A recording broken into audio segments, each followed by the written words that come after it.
Unfortunately, I don't think so. I really don't think the administration will do that. And which is sad, but they just won't do it, and So Nick, I do don't you have know. anything I to don't add? know. I'm just Sorry, go curious. Sorry to. I was wondering if we put Nick to sleep or if he's thinking about what he wants to say. I'm here. I'm listening. The last issue that Jerry touched on is something I've been. When you posed the topic, prevailing theme in my mind was the administration's legislative policies, actual policies that will potentially emerge or not emerge with regards to poverty and what the American people perceive as a increasingly widening gap between various class levels. I actually was reading over some information here on pewresearch.org. The Pew Research Institution is an institution of research in this country. It's often referred to in various political analysis, and it points out some recent research on perception, public perception, and class gaps. And last at the inauguration, Obama said this. He said, "For we the people," quote, "for we the people understand that our country cannot succeed when a shrinking few do very well and a growing many barely make it. We believe that America's prosperity must rest upon the broad shoulders of a rising middle class." So Obama says this, and at the same time, according to Pew's research, people see what is today as what Obama hopes America cannot be. So people are at odds, obviously, with the way the economy is today. With according to this poll, compared to 10 years ago, people were asked to respond to this. Compared to 10 years ago, a gap in living standards between the middle class and rich is, and the first response is people had a response whether or not it's wider or not, and 76% believe that it is wider. And so I think clearly we have a situation in this country where the middle class is not thriving, and I want to know what the administration is going to do about it, or what they won't do about it. Well, Jerry asked, will they go after these people? Okay, my question to you, Nick, is what do you want the administration to do about it? Yeah, we have to identify some specifics and direct our efforts in those directions. What is the mechanism for the redistribution of wealth to such a few extremely wealthy, powerful individuals? We're in the information age here, and banking systems and financial systems have become automated. That automation and the information technology has seeked out vulnerabilities and loopholes that exploit and take advantage of the flow of financial resources.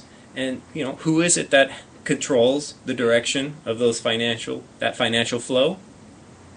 Those who are in power, rich getting richer, poor getting poorer, at an accelerating pace. And the only way I see that it's going to stop is by legislation that directly makes illegal those practices that have put big banks in such powerful financial positions that they are now. I guess you would call it financial regulation. But I think that's where some of the biggest changes need to be made. Okay, so we got that. No, we understand legislation went through already regarding the rich paying more taxes. Okay, check. So basically, I'm hearing that we all pretty much agree on the fact that there needs to be some type of legislation that puts the big banks in check. Am I correct, gentlemen? I'm sure we would all agree on that. Yeah, I think you're correct. So we agree that the administration needs to do that. Now, I think it was Elizabeth Warren. Now she's a senator and she's on the Banking Finance Committee. Do you think Elizabeth Warren is going to be able to be that new sheriff that's in town, the one that's going to be able to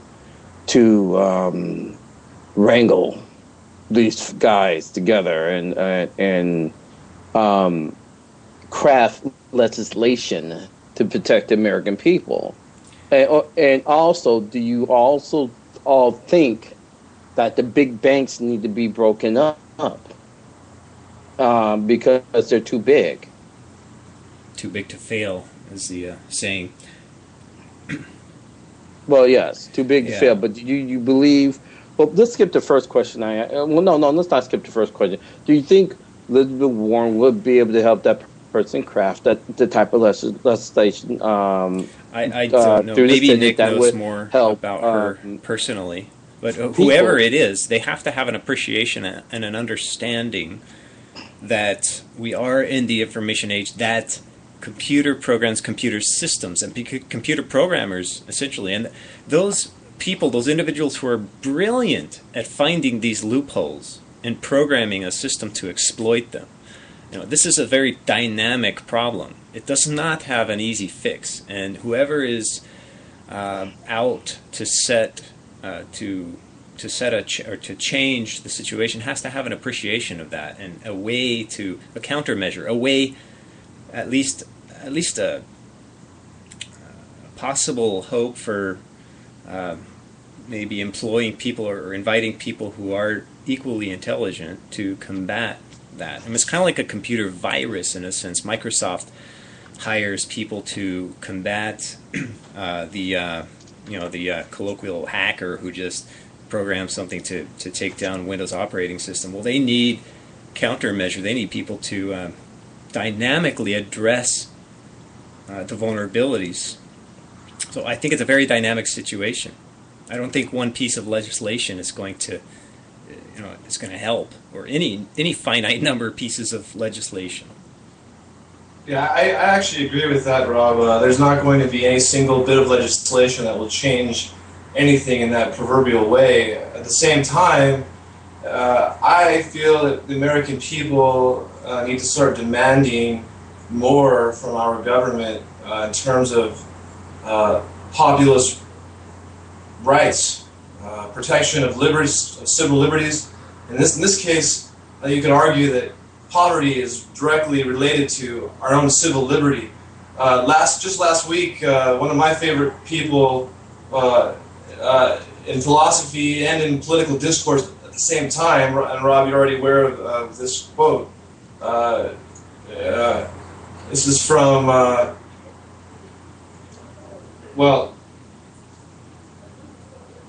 Dr. Cornel West just last week used the term... Okay, go on. We all love Cornell. Yeah. Go on. Can I... No, sorry, Nick, go on. I'm just saying Cornell's a hater, but anyway, go on. No, actually, I don't passionate think man. so. I think that he's actually someone who is far more expressive of the people than anyone else in political discourse today. The truth is that what I was going to refer to is that we've had an increasing collusion in this country over the last 20 to 30 years, an increasing collusion between big business and government. Cornel West is someone who holds quite liberal views, you could argue, fiscally and socially. But at the same time, just last week, he was discussing how he in fact shares a cathartic appreciation or a reciprocity, some sort of a lamenting or understanding with conservative people and with the conservative movement, traditional conservative movement, in the context of being concerned about the dictatorial potential of any government. He called our government crypto-fascist last week, talking about how the state of America, has ultimately become one which is embedded with big business. Now, crypto. And this poses a crypto-fascist. He put it. Crypto as in obscuring of information. That's a good question. So cryptography? CRYPTO. Okay. CRYPTO, cryptography. We don't want to make the truth clear to you. We're going to obscure it. We're going to make it cryptographic. Okay, hold on. Let me jump in here. Just so you guys know, we have 4 minutes left in the show, and we can make a part 2. I just have to end this up and then start the new one. But we're in half-hour segments here. Okay. All right. Well, right. Okay, then we're going to take a break here, folks, and we'll take a break. We'll We'll pick see this you up in just a moment. All right.